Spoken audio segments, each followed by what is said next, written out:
glamorous, everyone wants to work at Glastonbury, that's an iconic thing to do.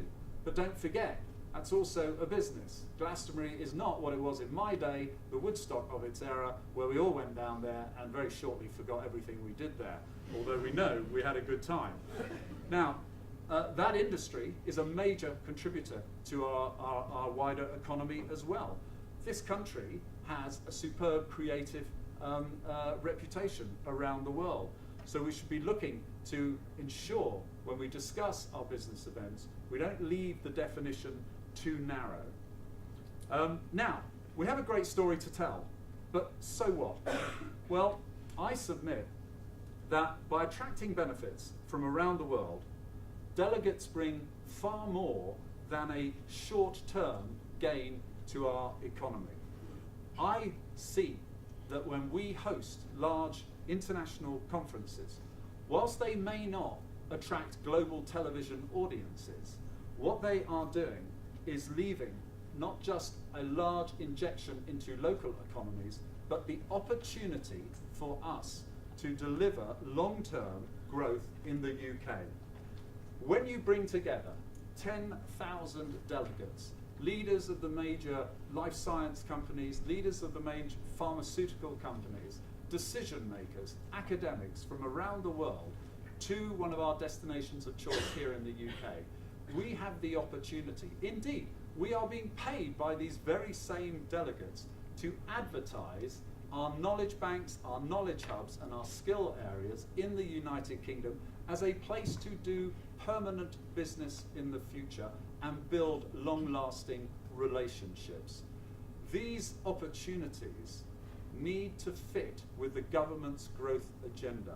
The industries that we can sell competently based on the skill sets in this country, if we can marry our events industry to also reflect the growth agenda of the United Kingdom, then we will make a major contribution. The events industry will make a major contribution to driving the growth that is needed for a sustainable, balanced, long-term mixed economy in the United Kingdom.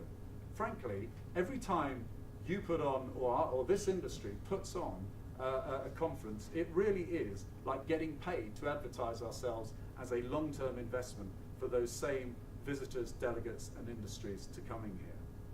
Now, how accurate is that assessment? How confident are we that the words I've just said are evidence-based? Well, I'd like this conference to think about how we can prove and demonstrate and articulate the case to either support, or it may not, the theory that I put forward. We often talk about it. Leaders of our trade associations will make the same claim. That's why I welcome not just this conference, but the sense of direction of travel that this industry wishes to now validate itself scientifically to prove the value of this industry beyond any doubt and put us in a stronger position to make our case to influence change or limit the impact of change that governments will seek to impose on us. So, what do we want from government? Well, obviously greater recognition of the value to trade and our creative enterprise. I would like to see more ministerial support in attracting events to Britain. We compete with very aggressive countries as a destination of choice, and they wheel out their ministers on a regular basis to do this. Now, I thought that actually industry wanted this, and when in the heat of our all-party parliamentary group inquiry, which has been to establish how competitive the UK is as a destination of choice, the last minister responsible for this industry said 2 years ago, he agreed with me, we had to do something about it. However, after 2 years in office, he actually revealed he'd only had one request for ministerial support to actually support a bid to secure a large piece of business to the United Kingdom. So is industry actually stepping up to the mark to do its bit as well? That's a question that we can perhaps address. I do want to see a greater alignment with Britain's priority sectors, working with the Department of Business, UK Trade Investment, to ensure we optimise our trade and export opportunities.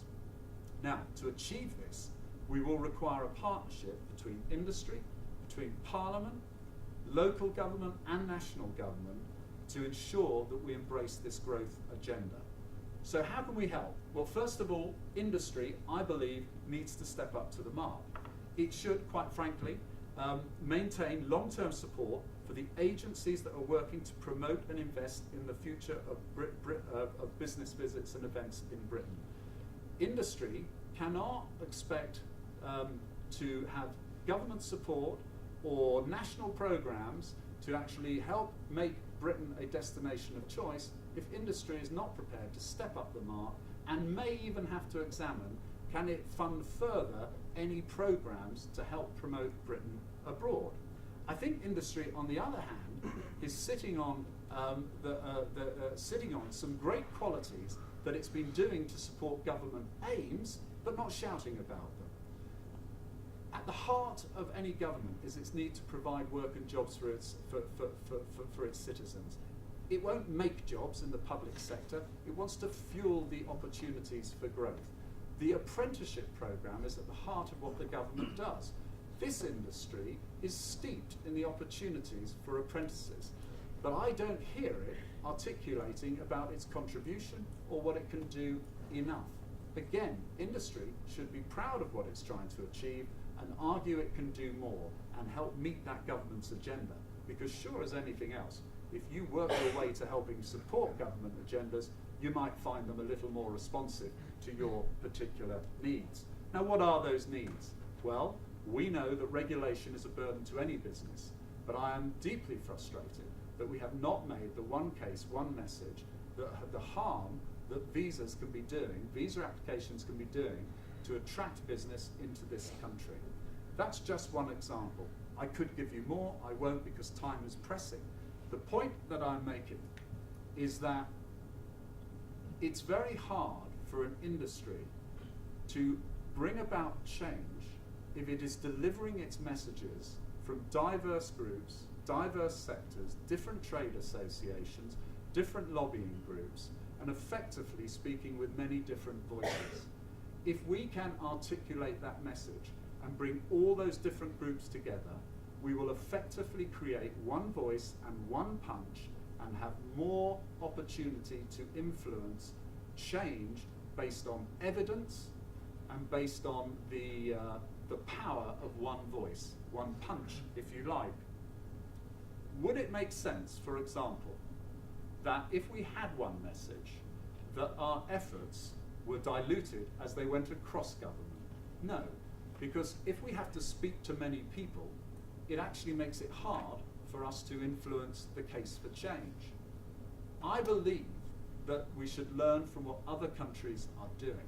And I was deeply impressed with how in Mexico, because the business and events tourism is considered so vital to their economy, that the actual Secretary of State for Business Events and Tourism in Mexico holds a regular sub-cabinet meeting of her home department, of their foreign department, of their business department, to ensure that that industry has cross-government cooperation to deal with the issues and the unintended consequences of policy change that can sometimes hurt what for them is a vital industry.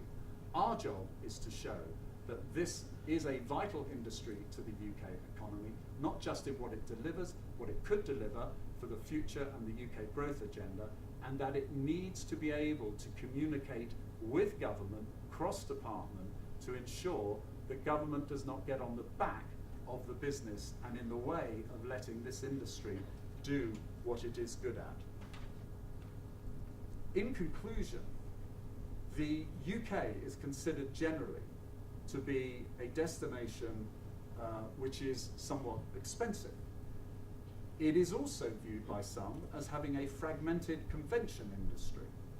But we should be looking to what the strengths are and providing the evidence to show what we've contributed and what we can contribute in the future. We know ourselves that our instincts tell us that we can make a difference.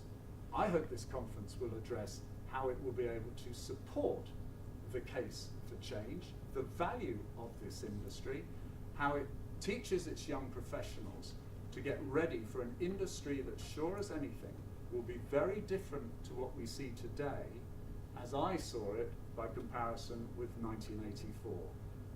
A week in politics may be a long time, but a generation in our industry will prove exceptionally long in delivering the change and making sure as innovators we are at the head of that change without excessive interference from government, and having released the potential of our young people to take our industry so that it competes with the very best in the world.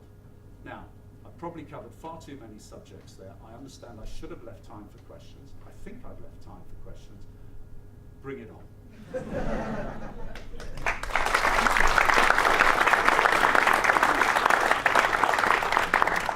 I'm looking to my industry colleagues over here on the left, by the way, who I'm sure have said something there to spark a response.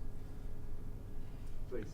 I'm Lynn Bevings from Higher Education Academy, but in a previous, not so long ago, life, I was chair of the Subject Association in the UK for tourism.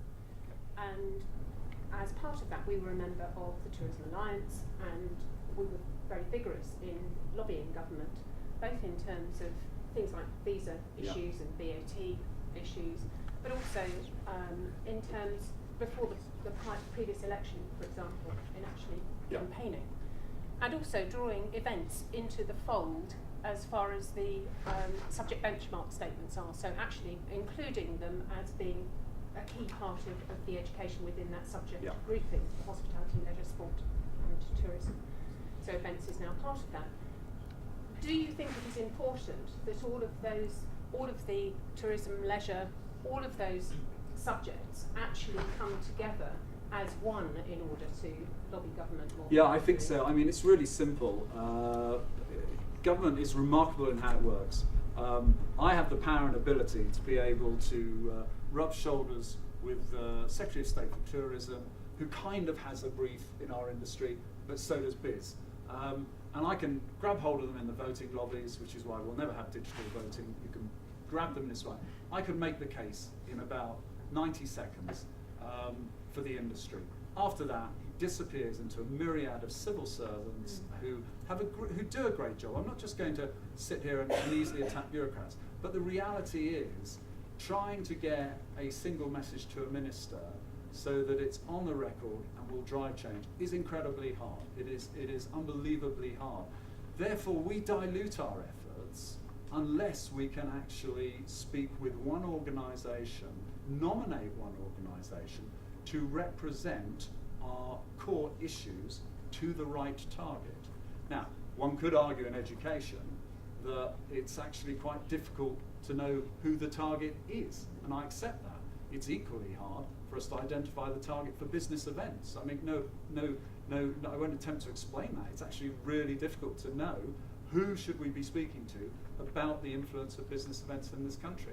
So I actually would like to see that we achieved a status of an organisation, equivalent in many ways to a CBI who represents, business in this country, so that they can make that case and be heard. Well, the Tourism Alliance is based at the CBI, and I would suggest that that's probably the next step for this organisation to actually become really part of that, and to take part in all of the breakfast meetings with ministers, for example, that are taking place where you can talk directly. I'm happy to advise on that. Can I ask that? I mean, as the Association for Events Management, we are members of the Business Visits and Events Partnership that sits on the Tourism Alliance. So, as an education group, we are part of that. And we have to be careful. And I know I'm on really dodgy ground here, but I come from the industry, and I speak more as someone from the industry as a politician. There are thousands of SMEs in this industry who really just do not engage with the associations. They don't. They just do not, because it's not their priority. They're out there trying to win business, employ people, get jobs, and move on. And I think we've got to do something pretty straightforward and simple, and not get too wound up in the complex of different organisations that will ultimately meet in one voice. We've got to first of all have a message to sell before we have a vehicle to sell it. And I think if you want to engage with the SMEs, who are at the heart of everything the government does, or wants to do, should I say, we need to harness the power of all those businesses. And to do that, we've got to have a really simple message. And that is what we should all know as marketeers. What's in it for me? And if we can sell that message to the SMEs, then I think you will find there will be volume and bring it through one voice. Yes, I'm really interested with what you're saying. You're driving a very commerce-driven approach here with events. But culture and events are part of the social glue of local communities. And in the politics of austerity, I hear nothing of the importance of events and culture for the social glue that communities need and the support that they need from government. What we get is what you say, is an unfettered market, driving commerce, growth. But in a time of austerity, of social fragmentation, where does events sit and what is the government's view in policy? Well, I can, first of all, to answer your question, I think it's a very good point, but I'd be less worried about government. I'd be more interested in how local government is supporting these events. And in my constituency, they're doing a cracking job. And what they're actually doing is going into areas which have seen levels of problem, levels of fragmentation you've been talking about, and bringing together really simple events which they part fund and then very cleverly try, and by the way, it's another political colour, this council, so I'm not playing politics here, and then they very cleverly actually help it become sustainable, so it becomes a permanent feature in its own community. These can be social events, they can be trading events, supporting little local one-man businesses, bringing people down together, and they play a very important part. But I believe in devolving that to the local authorities to do that and encourage them to do that. And I would just say the biggest frustration for people who come from within the community who want to do something like that is they get hit by red tape regulation at a local level. You can't do this because of that or whatever. And that's where local authorities can really break down the barriers to do that. And our local authority does a good job of doing that. Yeah, I mean, that's really interesting. We've heard Cameron's big society agenda. I don't think that is big society. Yeah, but the point there is what I'm trying to say is that we clearly want, communities in the past have always gathered round culture and it has solidified them. The problem now is when the little guy in the street is losing his job and then he's been asked to contribute in some cultural form. It's pretty difficult when governments say we're standoff, no money, no budget, and culture is one of the big things that get cut. Well, look, if we're going to talk about what the government's priorities should be, I mean, I'm not going to sit here and say to you, well, okay, let's take our foot off the pedal, getting the balance right in the economy so these businesses can thrive and create jobs ultimately, which is the best way out of many of our problems. So I'm not going to back off from that. So it's easy just to pick something up and perhaps suggest that we should put more money into a social or cultural event, because that's going to ease someone's pain. I don't necessarily agree with that, but is there a role for that? Yes, and where should that role be? At a local level. I will only do one thing for however long I'm in this parliament, and I want it to be where it can be fit to create jobs and employ people, which is the best way out of poverty and many of the problems people are facing. Okay? We might disagree. I'm Nick de Bois. I work with a lot of the cultural organizations. Do we need the microphone? Yes. Sorry. Conscious when I spoke. I could speak up. Yeah, I work with the cultural organizations that work with Notting Hill Carnival. They have a lot of, I mean, I get what you're saying about them needing to lobby and organize themselves, but you have a lot of micro organizations. So even like to get an evidence base together, like to make the case for funding, this is not only to government, even to sponsors. They simply don't have the capacity to do that because they're micro and they're just trying to, keep their heads above water. One way I could see forward is that we as academics can help provide them with this evidence base and provide them with the support. Yeah. What do you see as the role of universities in providing leadership in this area? Well, it's a very good question. You go right to the heart of it as far as I'm concerned, is that, and this is what I called for when I was speaking, is that we're an industry that generally has lacked evidence. And to provide that evidence, I think will be fundamental. But we're only going to be able to do that on a larger scale. I think what you're talking about is effectively, can we apply that evidence to suit a local community event? Now, the Notting Hill Carnival is a big international event in many respects, so it might be easier to tract evidence for that. I mean, in your question, there is a germ of an answer. Are the colleges able to task their students and their business courses to work up the business case to help support the socially orientated events, the social enterprises, to help them drive the money? Could they go to the council and say, this brings X in the local community and spend over that weekend, therefore it's worth you investing Y? Is there a case for the local universities to support that and develop a business model to help these organisations then use, so you have a template to help them devise it? I don't know, I'm not an academic, but if I was setting about something in the social enterprise market, I'd do it exactly the way in the business market, is I'd want to build a business case. Without the resources, I'd be looking for help. And if the universities came up with a template model that could help someone deliver a business case for a social community project, good for them. Let them do it. But no, take the idea and run with it. May I just follow up on that? I think there is a critical issue for us as academics working in festivals and events, education and research, is that we need to retain critical distance from our subject and not be just embraced as a kind of advocate and finding evidence that suits need as perceived by industry. Sometimes that evidence may not stack up. Well, I think I actually said that because I made these sweeping claims about the added value of bringing business into the country. Can it support the growth agenda? Does it actually provide long-term as well as short and medium-term benefits? Liverpool have, in my opinion, Liverpool City have done a fantastic job in the way they've engaged with the community, convinced them to invest. They've got their new centre there, and they're arguing it's really good for the local economy. Now, they've got something they'll be able to prove from that basis. Academically, I did lay down the challenge and said, I may be wrong.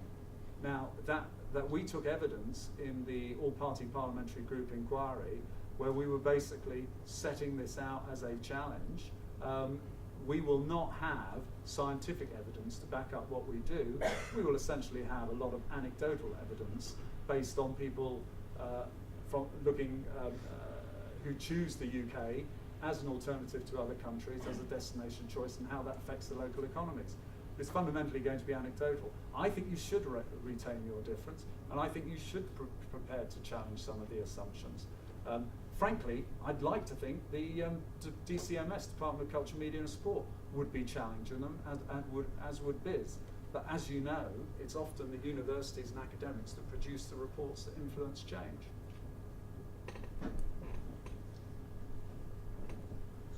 Any other questions? We are on time for Alistair's session, but I'll just take one more question. You mentioned you mentioned the perception of the UK as being very expensive, and you talked about the fact that it should be perhaps the local communities that engage. I wonder how you felt about the much larger commercial business conferences and meetings, which obviously they have a much higher spend, about where you felt maybe the concept of subvention should come, and frankly, who should pay for it? Should it be a local authority, or should that be a national issue? Fascinating subject. Really, we could have an hour on this. We took a lot of evidence on this in the APPG inquiry, and we got mixed response. We had one organisation that said, actually, subvention is just overrated. This was a commercial organisation. Subvention was overrated, but what we'd like is some more infrastructure in West London, because you're missing out big time. And we had others who argued that subvention, I'm assuming everyone knows what subvention is it? It's often we talk in industry terms. It's very nicely, it's crude, we must remember the camera. Basically, it's offering legitimate incentives from a destination to encourage people. So we used to take the party conference up to Blackpool, and we would always get free travel passes, and it's that sort of thing. Now, European rules make it quite an interesting dilemma if you're a member of the European community as to whether subvention can or can't exist. So subvention comes in many different shapes and sizes. Sorry, getting back to your point, I think the interesting challenge is, should a local authority be able to go to its local community and say, I would like to put X tax on X hotels or X tax on your rates. In return, I'm going to build you a conference centre and it is going to generate Y revenue. Now, that to me is an interesting challenge. I'm basically a localist, but I'm against taxes. So you can see the dilemma. But why shouldn't actually a community, regardless of its size, have the opportunity to make that choice? So I actually think our bigger problem is actually infrastructure for the events industry. I think subvention is an issue, but it's probably not as much, and I'll wait to see our own completed evidence, not as much as I would have thought it was. But things like the bedroom tax and so forth, I think are topics we should be having. Right, can I thank Nick de Bois MP very much for joining us.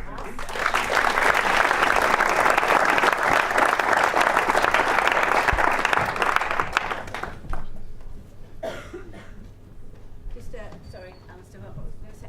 Oh. Just a small gift to